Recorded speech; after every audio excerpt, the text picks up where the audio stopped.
खुसूसन अला सय्यिदिर रुसुल व खातमिल अंबिया। अल्लाहुम्मा सल्लि अला मुहम्मदिन व अला आलि मुहम्मदिन कमा सल्लैता अला इब्राहीम व अला आलि इब्राहीम इन्नका हमीदुम मजीद। अल्लाहुम्मा बारिक अला मुहम्मदिन व अला आलि मुहम्मदिन कमा बारकता अला इब्राहीम व अला आलि इब्राहीम इन्नका हमीदुम मजीद।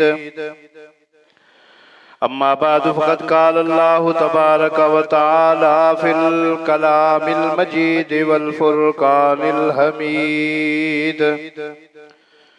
अऊज़ु बिल्लाहिस समीइल अलीम मिनश शैतानिर रजीम।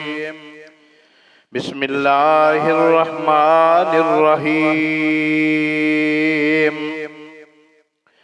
फलयहज़रिल्लज़ीना युख़ालिफ़ूना अन अम्रिही अन तुसीबहुम फितनतुन औ युसीबहुम अज़ाबुन अलीम। सदक़ल्लाहुल अज़ीम व बल्लग़ना रसूलुहुन नबियुल करीम व नहनु अला ज़ालिका लमिनश शाहिदीन वश्शाकिरीन वल्हम्दुलिल्लाहि रब्बिल आलमीन।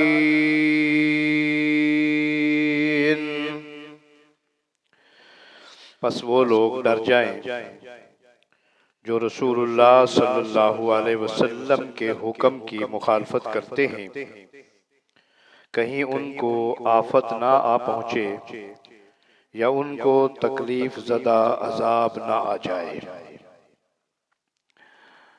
हम्दो सना, किबरियाई, बड़ाई, यकताई, तन्हाई, बादशाही,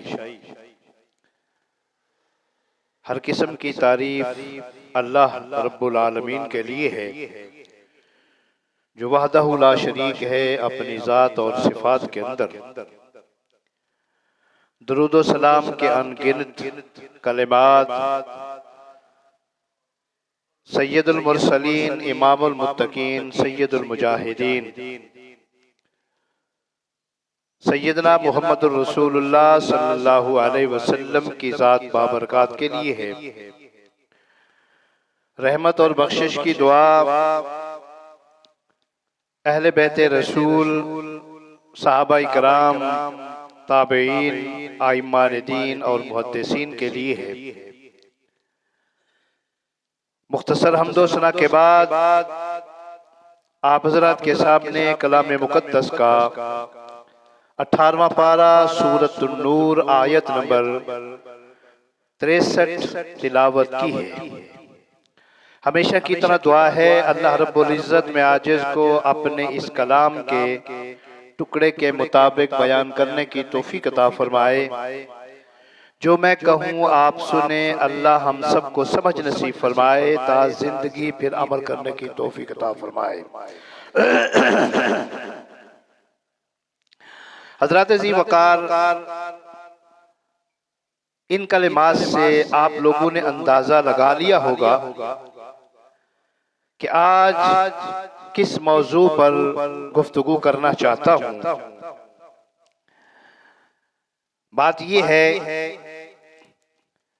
कि आजकल के दौर में हमने ये देखना है कि रसूलुल्लाह सल्लल्लाहु अलैहि वसल्लम का नाफरमान कौन है।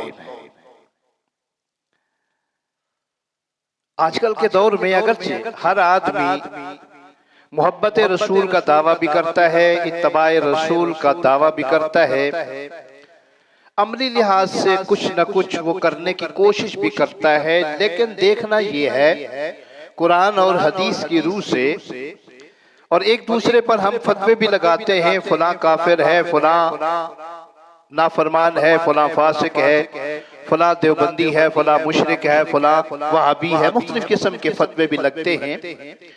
लेकिन देखना ये है कि इनमें से नाफरमान कौन है। इसमें कोई शक नहीं है कि रसूलुल्लाह सल्लल्लाहु अलैहि वसल्लम की जात, आपकी बात उम्मत के लिए रहमत भी है, सआदत भी है, कामयाबी और कामरानी की जामिन भी है। सहाबा किराम रज़ी अल्लाह ताला अन्हुम अजमईन आपकी जात से बेपनाह अकीदत रखते थे और आपके इशारों पर अपना मालो जर, तन मन धन सब कुछ कुर्बान करते थे। इसलिए अल्लाह रब्बुल इज्जत ने उनकी तारीफ में कुरान नाज़िल किया और उनके लिए, उनकी ताईद के लिए अल्लाह रब्बुल इज्जत अपने रहमत के फरिश्ते नाज़िल करते थे। क्यों करते थे? वो इसलिए करते थे कि वो सहाबा किराम सिर्फ अकीदत के लिहाज से नहीं बल्कि नबी रहमत सल्लल्लाहु अलैहि वसल्लम के इशारों पर भी ये सब कुछ कुर्बान करते थे। आज बहसीयत पाकिस्तानी हम लोग, बहसीयत मुसलमान पूरी दुनिया सिर्फ और सिर्फ इसलिए मगलूब है, दूसरे लफ्जों में जलीलो ख्वार है कि हम रहमते दो आलम सल्लल्लाहु अलैहि वसल्लम के तरीके और आपकी सुन्नत को सिर्फ हमने छोड़ ही नहीं दिया बल्कि आज के खुतबा में इंशाअल्लाहुल अजीज आप लोगों के सामने वो बातें रखूंगा कि हमने अलल ईलान नबी अकरम सल्लल्लाहु अलैहि वसल्लम की हुक्म की नाफरमानी की है और करते हैं। किस किस मकाम पे करते हैं ये बातें इंशाअल्लाह आज वाज़ेह हो जाएंगी। इमामुल अंबिया सैयदना मुहम्मदुर रसूलुल्लाह सल्लल्लाहु अलैहि वसल्लम, जिसको अल्लाह रब्बुल इज्जत ने इंसानों के लिए बल्कि पूरी मखलूक के लिए अल्लाह रब्बुल इज्जत ने वमा अरसलनाका इल्ला रहमतल लिल आलमीन कहकर ये ऐलान फरमाया है कि आप रहमत बन के आए और सिर्फ रहमत सिर्फ इंसानों के लिए नहीं बल्कि तमाम मखलूकात के लिए। इसके बावजूद हम नबी अकरम सल्लल्लाहु अलैहि वसल्लम की उम्मत होने के बावजूद हम पर ये मुसीबतें, तकलीफें, परेशानियां क्यों नाजिल होती हैं? क्या वजूहात हैं? इसमें सबसे बड़ी वजह तो यही है कि हम नबी अकरम सल्लल्लाहु अलैहि वसल्लम के हुक्मों की नाफरमानी करते हैं अलल ईलान। और फिर होता क्या है? सबसे पहले जो हमें आफत और मुसीबत पहुंचती है वो हमारे जाबिर और जालिम और फासिक जो नाफरमा यानी हुक्मरान हैं उनके हाथों हम जलील होते हैं, जैसा कि हो रहे हैं। इसके अलावा जो इस्लाम दुश्मन ताकते हैं उनके हाथों भी हम क्या होते हैं? जलील ख्वार होते हैं। मौजूदा हालात के अंदर अगर हम बच सकते हैं, अपने आप को सेफ कर सकते हैं, अल्लाह की कसम उठाकर कहता हूँ वो सिर्फ और सिर्फ यही है कि हम रहमते दो आलम सल्लल्लाहु अलैहि वसल्लम के हुक्मों की नाफरमानी छोड़ दें, आपके हुक्मों की मुखालफत छोड़ दें। मैं इंशाअल्लाहुर रहमान आज के इस अजीम शान खुतबा जुमा के अंदर आपके सामने चंद वो बातें रखना चाहता हूँ जो सिग़े अमर से हैं, यानी रहमते दो आलम सल्लल्लाहु अलैहि वसल्लम ने जिनका हमें हुक्म दिया और हम क्या करते हैं? अपनी मफादात के खातिर या फिर अपने आबाओ अजदाद की अंधी पैरवी करते हुए क्या करते हैं? नबी अकरम सल्लल्लाहु अलैहि वसल्लम के हुक्मों की नाफरमानी करते हैं, जिसकी वजह से आज पूरी दुनिया के अंदर हम ज़लील ख्वार हैं। इलाहुल आलमीन ने इसलिए इस आयत के अंदर जो कि शुरू में मैंने तिलावत की है ऐलान फरमाते हैं, क्या फरमाते हैं? फलयहज़रिल्लज़ीना युखालिफूना अन अम्री, फरमाया वो लोग डर जाएं जो रसूलुल्लाह सल्लल्लाहु अलैहि वसल्लम की मुखालफत करते हैं, आपके हुक्म की मुखालफत करते हैं, आपका हुक्म नहीं मानते। किस बात से डर जाएं? अन तुसीबहुम फितना औ युसीबहुम अज़ाबुन अलीम, अल्लाह ऐसे लोगों को फितनों के अंदर, मसाइब के अंदर गिरफ्तार कर लेंगे या फिर उन पर ऐसा अजाब अल्लाह भेज देंगे तो वो जलीलो ख्वार हो जाएंगे।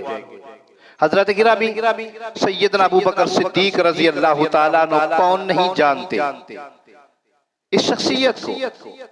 जब अमीर बने, खलीफा बने, जो सबसे पहला खुतबा इरशाद फरमाया, उस खुतबा के अंदर बाकी जो उन्होंने तकरीर की या लोगों को आगाह किया जिन बातों में से, उनमें से एक बात ये भी थी, फरमाने लगे कालल इमाम अबू बकर सिद्दीक रजी अल्लाह ताला अन्हु लस्तु तारिकन शय्यन कान रसूलुल्लाह सल्लल्लाहु अलैहि वसल्लम यामलु बिही इल्ला अलिमतु बिही फइन्नी अख्शा इन तरक्तु शय्यन मिन अमरी अन उज़ीग।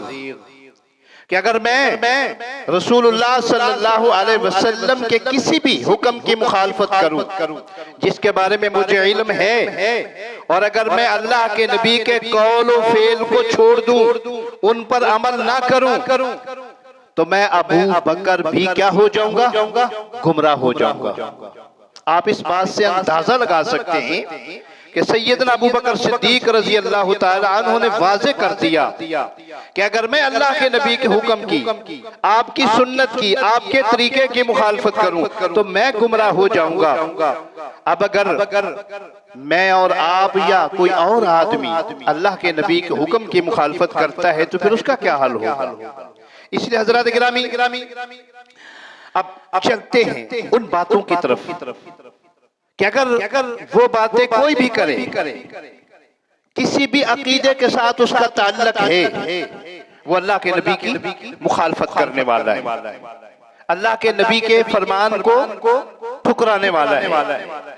सबसे पहली बात कलमा तैयबा हम लोग पढ़ते हैं, और कलमा तैयबा जितने भी हम नेक आमाल करते हैं, चाहे वो नमाज है, रोजा है, हज है, ज़कात है, इन तमाम नेक आमाल के कबूल होने का दारो मदार ही कलमा तैयबा पर है। मसलन आप तारीख पढ़ के देखें, जमाना जहलियत में मक्का के काफिर भी क्या करते थे, बैतुल्लाह का हज करते थे। सब पढ़े लिखे लोग इस बात को जानते हैं, तारीख दान जानते हैं, वो हाजियों को सत्तू घोल कर पिलाया करते थे, अल्लाह के घर की तामीर किया करते थे, लेकिन चूंकि वो कलमा तैयबा नहीं पढ़ते थे, लिहाजा उनके वो नेक आमाल बेकार। इसलिए नेक आमाल का दारो मदार किस पे है, तौहीद पर है। नबी अकरम सल्लल्लाहु अलैहि वसल्लम की 63 साल जिंदगी जो है नबूवत मिलने के बाद सब हजरत जानते हैं, उनमें यानी पूरी जिंदगी जो 63 साल है, उनमें नबी अकरम सल्लल्लाहु अलैहि वसल्लम की 40 साल जिंदगी नबूवत से पहले है, और बाकी जो जिंदगी है वो नबूवत के बाद की है।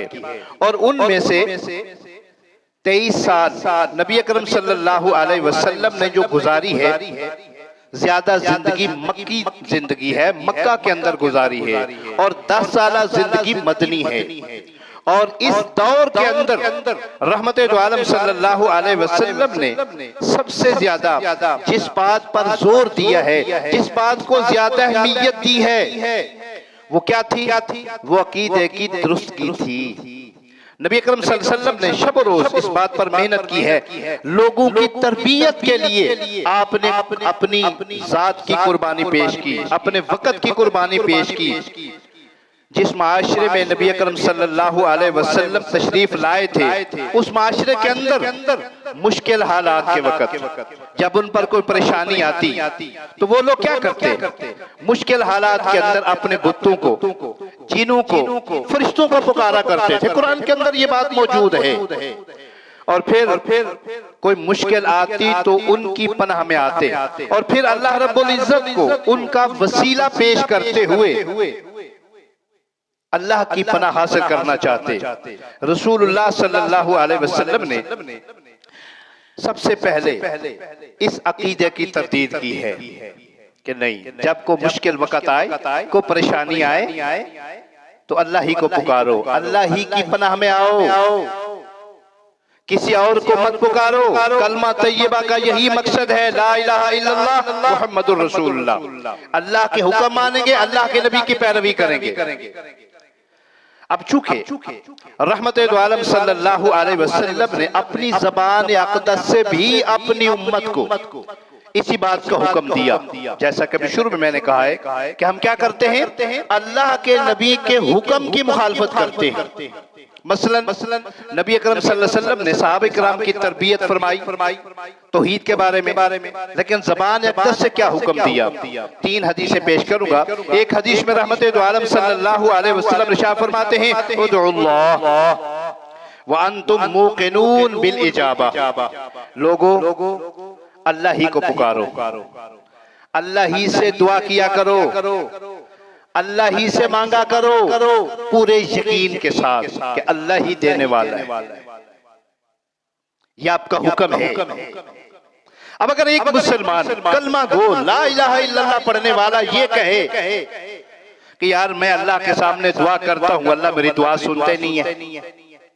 एक कलमा गो मुसलमान अल्लाह और अल्लाह के रसूल को मानने वाला ये कहे अल्लाह मेरी सुनता नहीं, उसकी टालता नहीं, उसकी मोड़ता नहीं है। जैसा कि माशाअल्लाह हमारे मुसलमानों का अकीदा है बुजुर्गों के मुतल्लिक, अल्लाह हमारी सुनता नहीं है, उनकी टालता नहीं, उनकी मोड़ता नहीं है।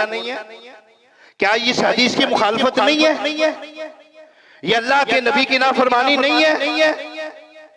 उदुल्लाह वांतुम मूक़िनून बिल इजाबा। अल्लाह को पुकारो यकीन के साथ, अल्लाह से दुआ करो यकीन के साथ, अल्लाह से मांगो यकीन के साथ। एक बात। दूसरी बात, आपने फरमाया वइज़ा सअल्ता फस्अलिल्लाह। जब भी कोई सवाल करो सिर्फ अल्लाह से ही सवाल करो, मांगो तो अल्लाह ही से मांगो, अल्लाह के अलावा किसी और से मत मांगो।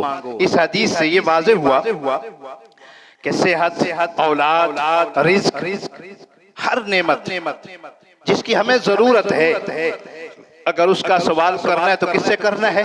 अल्लाह से करना है, किसी और से नहीं करना।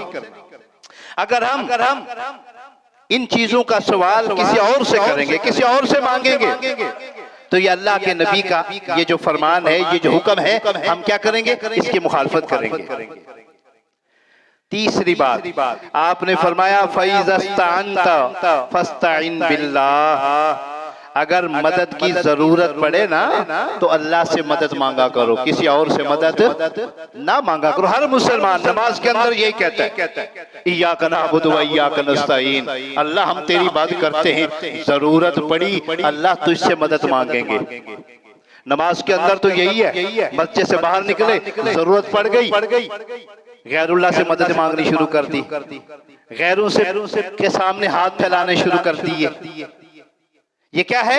रसूलुल्लाह सल्लल्लाहु अलैहि वसल्लम के हुक्म की नाफरमानी है।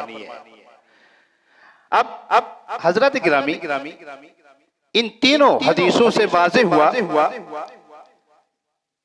कि हम लोग मुसलमान होने के बावजूद अल्लाह के नबी के फरमा बरदारी के दावा करने के बावजूद हम क्या करते हैं? रसूलुल्लाह सल्लल्लाहु अलैहि वसल्लम के हुक्मों की नाफरमानी कर रहे हैं। ये आपका हुक्म है, और ये बात भी याद रखिएगा,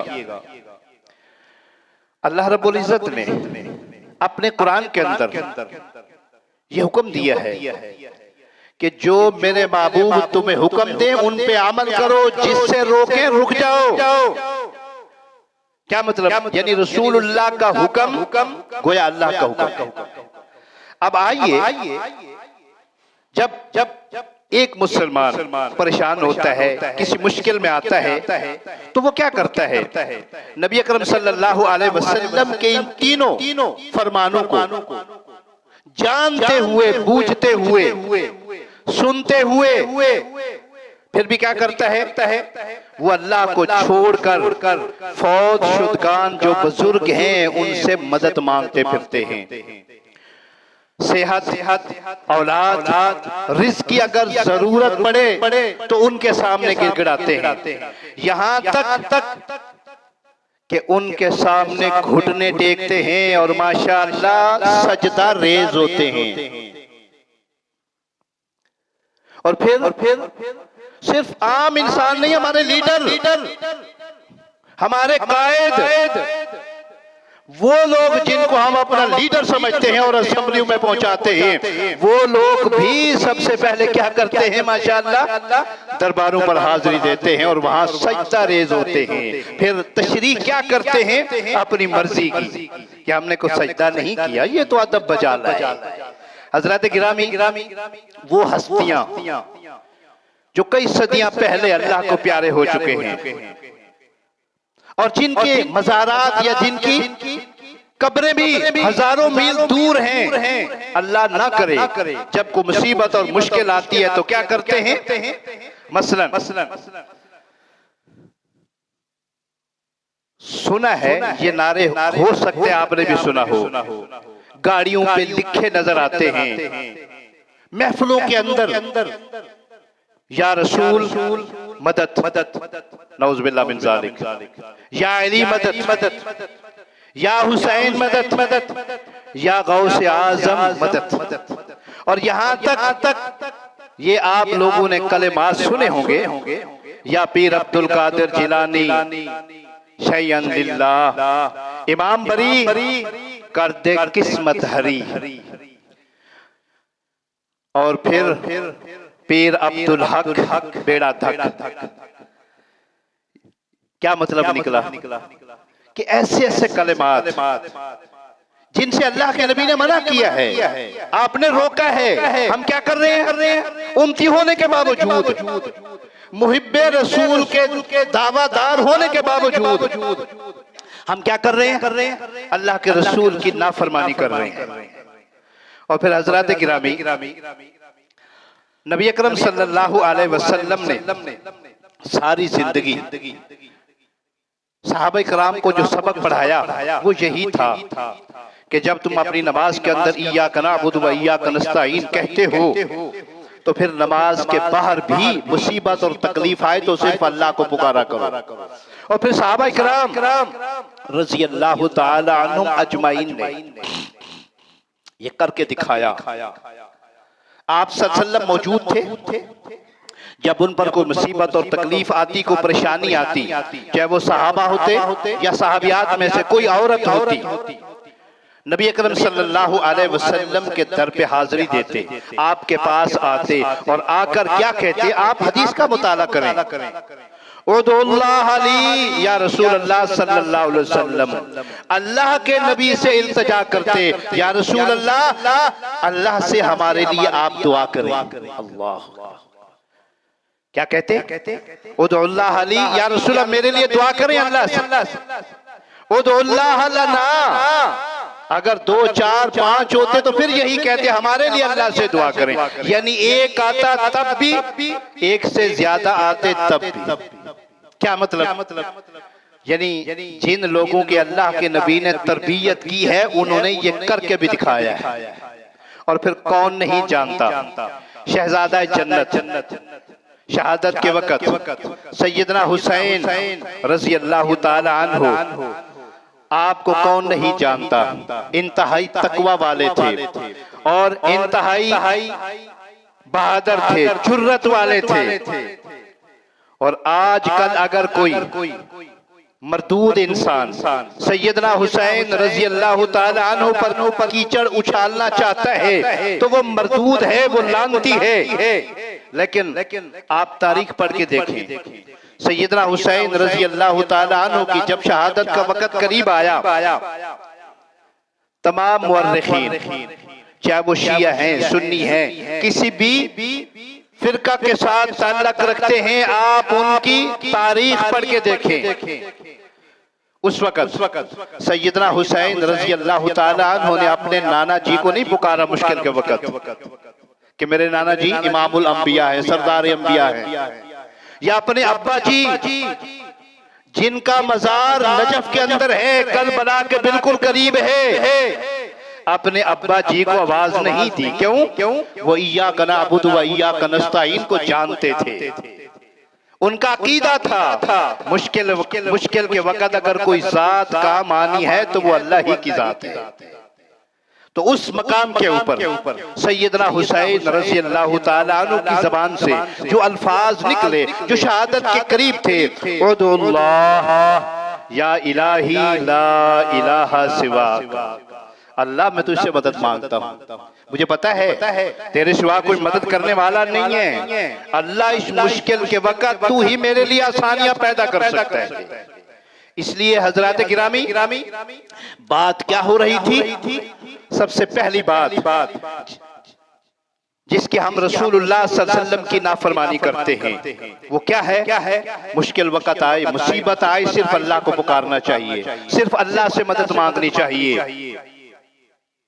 अच्छा, आजकल के दौर में एक मुगालता दिया जाता है। मुगालता ये दिया जाता है कि देखो जी हम आपस में भी तो एक दूसरे से मदद मांगते हैं कि नहीं मांगते? यानी जो लोग इस अकीदे के साथ ताल्लुक़ रखते हैं वो ये कहते हैं, फिर आम आदमी नहीं मौलवी हजरात कहते हैं, ये दलील पेश करते हैं। क्या कहते हैं कि जब हमें जरूरत पड़ती है तो हम एक दूसरे से मदद मांगते हैं कि नहीं मांगते? बीमार होते हैं, दवाई लेने के लिए डॉक्टर के पास जाते हैं, बिल्कुल जाते हैं। भूख लगती है तो बीवी को कहते हैं रोटी बना के दो, मुझे भूख लगी है। ये मदद तो है, तो ये मदद मांगना जायज हुआ ना। अगर जरूरत पड़ गए हैं, आपके पास पैसे नहीं है, तो आप अपने भाई को, अपने हमसाये को, अपने किसी दोस्त को कहते यार मुझे इतने पैसों की जरूरत है, लिहाजा मुझे इतने पैसे कर्ज के तौर पे दे दो, मैं तुम्हें दे दूंगा। क्या ये मदद नहीं मांगते? अल्लाहु अकबर। हजरत गिरामी कोई शक नहीं है, ये मदद है, मांगनी चाहिए। कुरान भी कहता है वतावनु अलल बिर्रि वत्तक़वा, क्या करो? नेकी के कामों में एक दूसरे से मदद मांगा करो, एक दूसरे की मदद किया करो। अगर एक गरीब आदमी है, उसको पैसों की जरूरत है, बीमार है, दवाई लेनी है, उसके हमसाये को, उसके रिश्तेदार को, उसके दोस्त को चाहिए उसकी मदद करे। लेकिन ये कहां से साबित हुआ? कुरान तो कह रहे जिंदा के मुताल्लिक। क्या किसी आयत के अंदर ये है कि किसी फौत शुदगान को जो कि आज से कई सदियां पहले दुनिया से चले गए हैं और उनकी कब्र भी यहाँ मौजूद नहीं है? मिसाल के तौर पर एक पाकिस्तानी आदमी मुश्किल के वक्त, मुसीबत के वक्त क्या कहता है? या अली मदद। अब सवाल ये है कि क्या हजरत अली रजी अल्लाह ताला अन्हु, जिनका मजार नजफ के अंदर है, करबला के करीब है, इराक के अंदर है, क्या हजरत अली रजी अल्लाह ताला अन्हु इस पुकारने वाले की पुकार को सुनते हैं? हरगिज़ नहीं। क्यों? हजरत अली रजी अल्लाह ताला अन्हु को जिस्म है वो कब्र के अंदर है, हजरत अली की जो रूह है वो कहाँ है? जन्नत के अंदर है। कुरान कहता है, मैं नहीं कह रहा, इस पे दलील नहीं पेश करना चाहता, टाइम खत्म होने को आ रहा है। यहाँ अगर चला जाऊं तो एक और मौजूद छिड़ जाएगा। मतलब क्या निकला कि सैयदना अली रजी अल्लाह ताला अन्हु ना उनकी आवाज सुनते हैं, ना उनकी मदद को पहुंचते हैं। तो फिर अल्लाह के बारे में क्या ख्याल है? अल्लाह के नबी का फरमान है, अल्लाह सुनते भी, हर जगह सुनते हैं, अल्लाह मदद को पहुंचते भी हैं, मदद करते भी हैं। अब अगर एक आदमी यहाँ अल्लाह के रसूल अलैहिस्सलातु वस्सलाम की मुखालफत करता है तो फिर याद रखिएगा, कुरान कहता है फलयहज़रिल लज़ीना युखालिफूना अन अम्रिही अन तुसीबहुम फितना औ युसीबहुम अज़ाबुन अलीम। ऐसे लोगों को डरना चाहिए जो अल्लाह के रसूल सल्लल्लाहु अलैहि वसल्लम के हुक्म की नाफरमानी करते, जो आपके हुक्म की मुखालफत करते। मेरी पहली बात मुकम्मल हुई, आगे चलते। यहाँ कई लोग होंगे वो ये सोचेंगे कि यार हमने तो कभी गैरुल्लाह को नहीं पुकारा, किसी से मदद नहीं मांगी, चलो कोई बात नहीं मांगी, आगे चलते। एक और बात की तरफ, क्या आप उसके मुर्तकिब तो नहीं है, अल्लाह के रसूल की नाफरमानी तो नहीं कर रहे? वो कौन सी बात है? आइए हदीस से पूछते हैं। नबी अकरम सल्लल्लाहु अलैहि वसल्लम का फरमान है इय्याकुम वल हल्फ। लोगों पहली बात तो ये कि कसमें ना खाओ, बात पे कसम ना खाओ। वमन कान हालिफन यहलिफ बिल्लाह बिल फर्ज।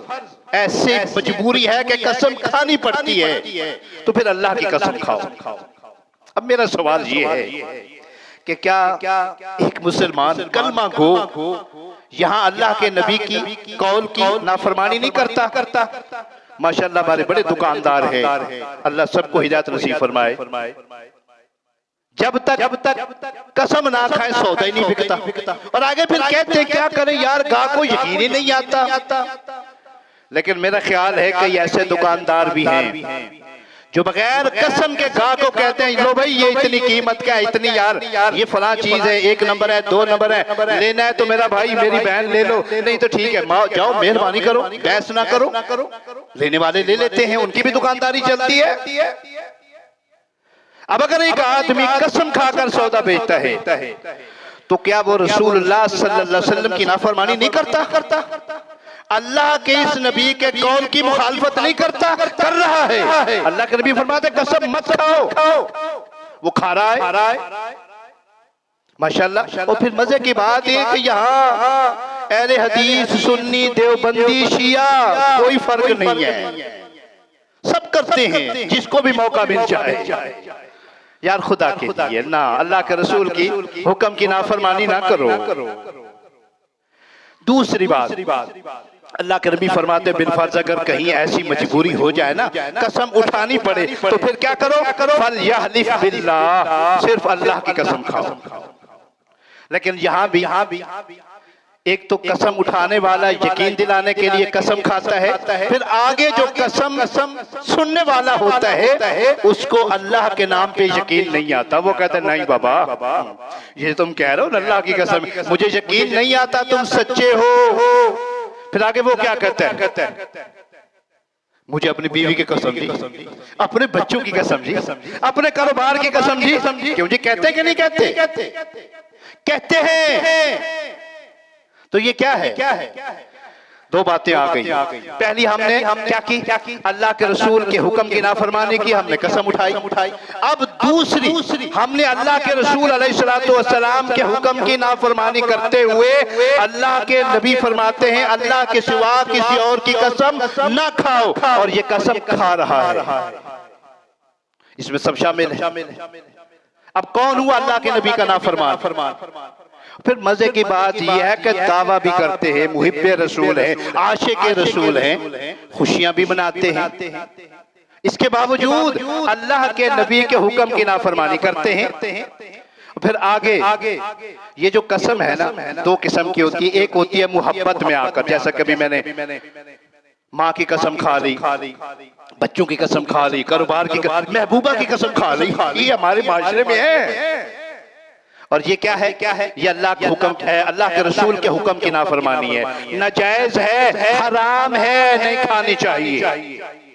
दूसरी कसम होती है कि एक आदमी कसम खाते हुए ये यकीन रखता है कि ये मेरे नफे नुकसान का मालिक है। ये आम तौर पे औलिया अल्लाह के बारे में कसम खाई जाती है, किसी पीर, फकीर, मलंग के बारे में, किसी साईं के बारे में कसम खाई जाती है, और अकीदा ये होता है कि ये मेरे नफे नुकसान का मालिक है, अगर मैं ऐसा नहीं करूंगा तो मुझे नुकसान होगा, ऐसा करूंगा तो ये राजी हो जाएगा और मेरा काम बन जाएगा।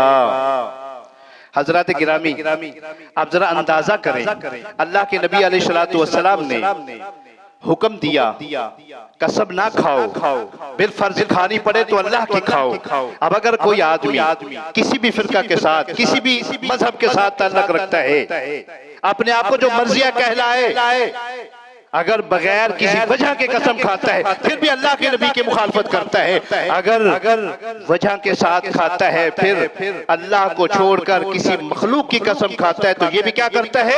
अल्लाह के रसूल की नाफरमानी करता है। और कुरान क्या कहता है? फलयहज़रिल्लज़ीना युखालिफूना अन अम्रिही अन तुसीबहुम फितना।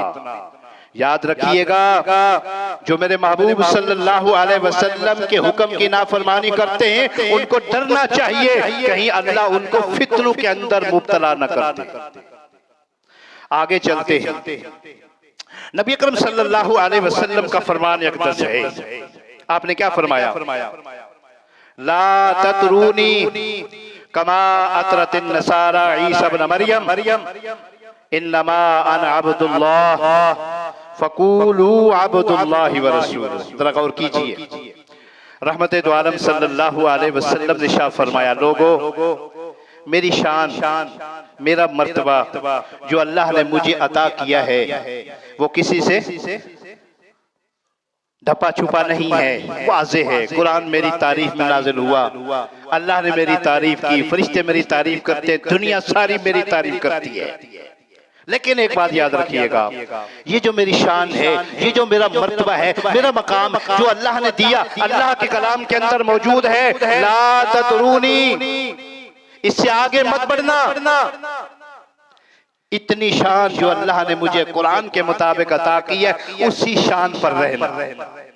मेरी शान के अंदर इससे मुबालगा नहीं करना। क्या मतलब? फिर आपने मिसाल दी, आपने फरमाया कमा अतरतिन नसारा ईसा बिन मरियम, जैसा कि ईसाइयों ने ईसा बिन मरियम के मुताल्लिक उनकी शान में इजाफा किया। क्या मतलब? फरमाया इन्नमा अना अब्दुल्लाह, मैं अल्लाह का बंदा हूँ। फकूलू अब्दुल्लाहि व रसूलू, और हमेशा मुझे अल्लाह का बंदा और अल्लाह का रसूल कहना। अब मेरा सवाल ये है, ये अल्लाह के नबी का फरमान है, आपका कौल है, आपने उम्मत को हुक्म दिया है, मेरी शान उस तरह होनी चाहिए जिस तरह अल्लाह ने बयान की है, इससे आगे मत बढ़ो मुझे, जैसा कि ईसाइयों ने बढ़ाया। ईसाइयों ने क्या बढ़ाया? अकीदत में आकर कुरान कहता है कालतिन नसारल मसीह इब्नुल्लाह, ईसाइयों ने हजरत ईसा को अल्लाह का बेटा करार दिया। क्यों जी? दिया कि नहीं दिया? कुरान क्या कहता है? कलिमतुल्लाह, वो अल्लाह का कलमा है, अल्लाह ने कलमा कुन से उनको पैदा किया, बगैर बाप के, सिर्फ माँ के जिस्म से पैदा किया। और जब मरियम सिद्दीका बेटे को जन्म देती हैं, लोग मरियम सिद्दीका पर उंगलियां उठाती हैं, तो सबसे पहले जिसने मरियम सिद्दीका की इज्जत की हिफाजत करते हुए ये ऐलान किया, बच्चा होने के बावजूद पहले दिन काला इन्नी अब्दुल्लाह आतानी अल किताब, लोगों मेरी माँ पे उंगलियां मत उठाओ, मैं अल्लाह का बंदा हूँ, अल्लाह के हुक्म से पैदा हूं। अल्लाह ये थोड़ा मर्तबा है, थोड़ी शान है। अब इससे आगे ईसाइयों ने अकीदत और मोहब्बत में आकर ऐलान कर दिया ईसा अल्लाह का बेटा है। ईसा कौन है? अल्लाह का बेटा है।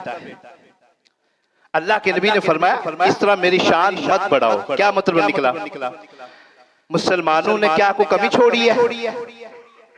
नहीं, मुसलमान आगे बढ़ गए। हकीकत बात कह रहा हूँ।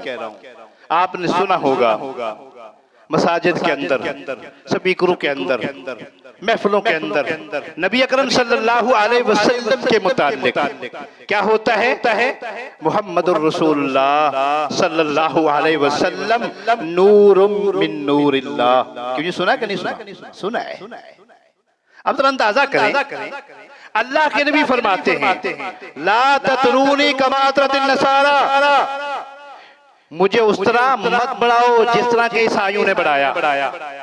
ईसाइयों ने हजरत ईसा को इंसानियत से निकाल कर अल्लाह का जुज करार दिया, अल्लाह का बेटा करार दिया, कुरान की मुखालफत की। कुरान क्या कहते हैं? कुल हुवल्लाहु अहद अल्लाहु समद लम यलिद वलम यूलद वलम यकुल लहू कुफुवन अहद।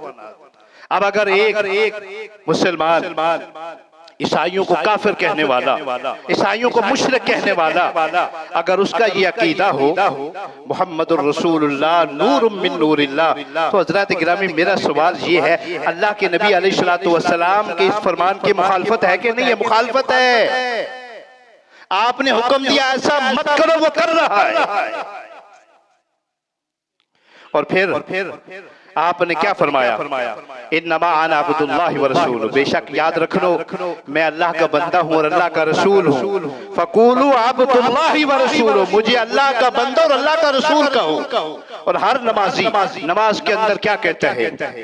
अत्तहियातु लिल्लाहि व सलवात व तय्यिबात, अस्सलामु अलैका अय्युहन नबी व रहमतुल्लाहि व बरकातुहू, अशहदु अल्ला इलाहा इल्लल्लाह व अशहदु अन्ना मुहम्मदन अब्दुहु व रसूलुहु। नमाज के अंदर ये इकरार करता है वो अल्लाह के बंदे और अल्लाह के रसूल हैं। जब नमाज से सलाम फेरता है तो क्या कहता है? नूरुम मिन नूरिल्लाह। अल्लाह, बात फिर यहां तक खत्म नहीं होती। हो सकता है, मुमकिन है कभी आपने कोई शेर भी सुना हो, वही जो था अर्शों पर खुदा होकर, वही जो था अर्शों पर खुदा होकर, मदीना में उतरा मुस्तफा होकर। नऊज़ुबिल्लाह मिन ज़ालिक। हजरत गिरामी, टाइम खत्म हो चुका है। बात क्या हो रही थी? अल्लाह के रसूल का नाफरमान कौन है, यानी आपके हुक्म की नाफरमानी कौन करता है। अभी सिर्फ 2 बातें बयान हुई हैं। टाइम खत्म हो चुका है माजरत के साथ। इंशाअल्लाह अजीज आइंदा जुमा से यहां से तीसरी बात का शुरू करूंगा। हम लोग नमाज पढ़ते हैं, नमाज पढ़ते हुए भी बावुजू होकर मस्जिद के अंदर खड़े होकर अल्लाह की कसम उठाकर कहता हूं, हम अल्लाह के रसूल की नाफरमानी करते हैं, आपके हुक्म की मुखालफत करते हैं। वो कैसे? ये दलाइल सुनने के लिए आइंदा जुमा में तशरीफ लाना। अल्लाह से दुआ है जो मैंने कहा है आप हज़रात ने सुना है, अल्लाह अमल करने की तौफीक अता फरमाए। ये मौजू आज के खुतबा में मैंने सिर्फ इसलिए, दिल के अंदर काफी दिनों से ये ख्याल आ रहा था, अक्सर फतवे लगते हैं किन पर, एक दूसरे पर, यानी मुसलमान जितने भी फिरके हैं सब मुसलमान हैं। अल्लाह सबको अपने हुक्म और अपने महबूब की सुन्नत के मुताबिक अमल करने की तौफीक अता फरमाए। हज़रात गिरामी, ये मत देखिए वो देवबंदी है, वो फलां है फलां है, नहीं, देखना ये है कि अल्लाह और अल्लाह के रसूल का फर्माबरदार कौन है। देखने वाली बात है, हकीकत बात कर। जैसे कभी मैंने कसम के मुतल्लिक कहा, सिर्फ देवबंदी बरेलवी नहीं, अहले हदीस से भी कसमें खा कर अल्लाह के रसूल की मुखालफत करते हैं। किस बात के अहले हदीस है? और आगे जब नमाज की वक्त है, आगे जो मौजू आ रहा है, अगली जो बातें आ रही हैं, जिसमें मैं भी शामिल हूं, आप भी शामिल हैं, हकीकत बात कह रहा हूं, जरूर तशरीफ लाना और सुनना कि क्या हम नमाज पढ़ते हुए भी अल्लाह के रसूल की नाफरमानी तो नहीं कर रहे?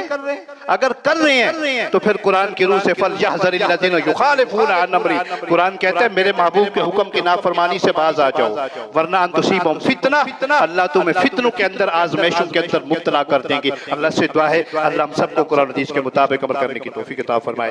आमीन।